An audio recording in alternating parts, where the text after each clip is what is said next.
ଶୀତଳ ଷଷ୍ଠୀ ଶୁଣିଲା ମାତ୍ରେ ହିଁ ମନରେ ଭରି ଉଠେ ଆଧ୍ୟାତ୍ମିକତା ଏବଂ ଅଲୌକିକତାର ଏକ ଉତ୍ସ। ଜଗତଜନନୀ ମା ପାର୍ବତୀଙ୍କର ଦେବାଦିଦେବ ମହାଦେବଙ୍କ ସହ ପବିତ୍ର ବିବାହ ଉତ୍ସବର ମନୋରମ ରୀତିନୀତି, ଯାହାର ସାକ୍ଷୀ ହୋଇଥାଏ ସମଗ୍ର ସୃଷ୍ଟି। ପଦ୍ମପୁରୀ ଚଳିତ ବର୍ଷ ଶ୍ରୀ ଶ୍ରୀ ସ୍ୱପ୍ନେଶ୍ୱର ମହାଦେବ ବାବା ଏବଂ ରାମେଶ୍ୱର ମହାଦେବ ବାବାଙ୍କ ମନ୍ଦିର ତରଫରୁ ଉମା ମହେଶ୍ୱରଙ୍କର ପବିତ୍ର ବିବାହ ଉତ୍ସବ ଶୀତଳ ଷଷ୍ଠୀ ଆୟୋଜିତ ହୋଇଥିବା ବେଳେ ଅଞ୍ଚଳରେ ଅଲୌକିକ ସମାରୋହର ଅଂଶ ହେବା ପାଇଁ ହଜାର ହଜାର ସଂଖ୍ୟାରେ ଯୋଡ଼ି ହୋଇଥିଲେ ଭକ୍ତ।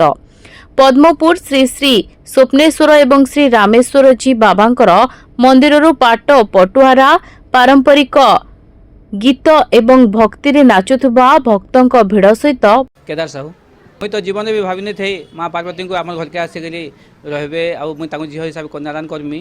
आज मोर बहुत खुशी जीवन सबू किसी पाई माँ को पाई आन बड़ जिनिस आउ कि नाइन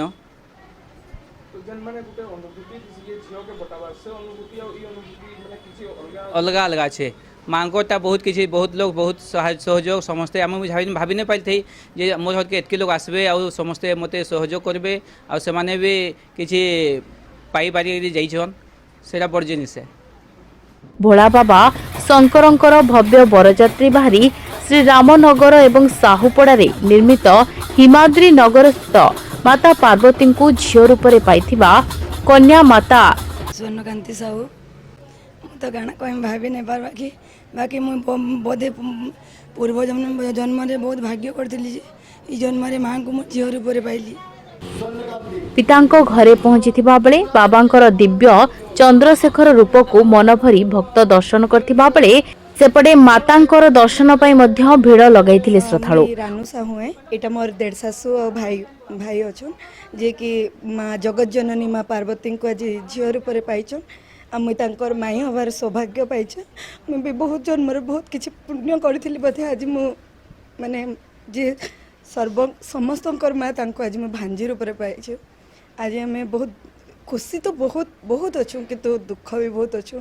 आज आम 4 दिन है माँ को रखी आज आम बाहा करी विदा करदमु बाकी केन जन्मर बहुत पुण्यर कथा से आम आज माँ को माने किए झील रूप किए भांजी रूप के कौन रूप में पाई गलु। आज उभय मंदिर पूजा कमिटी तरफ भक्तों भोगर व्यवस्था सह सुरक्षित एवं सुरुखुरे दर्शन व्यवस्था करा जायतिला।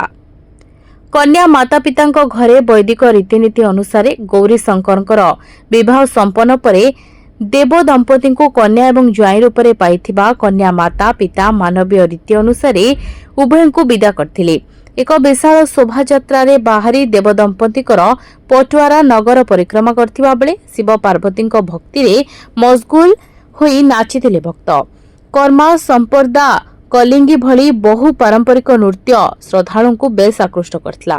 हजार हजार भक्तों गहण रे हर हर महादेव एवं माता गौरींकर जयगान रे कंपित होई उठितला समग्र सहर। एहा सह पुनः मंदिर को फेरी आलती सह देव दंपति को मंदिर रे प्रतिष्ठित करथिले बर पितामाता एवं पूजक।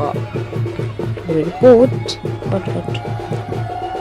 प्रकृति एवं परिवेशर मिलन सह एक भक्तिपूर्ण भावर चेतना देई थाए शीतल षष्ठी।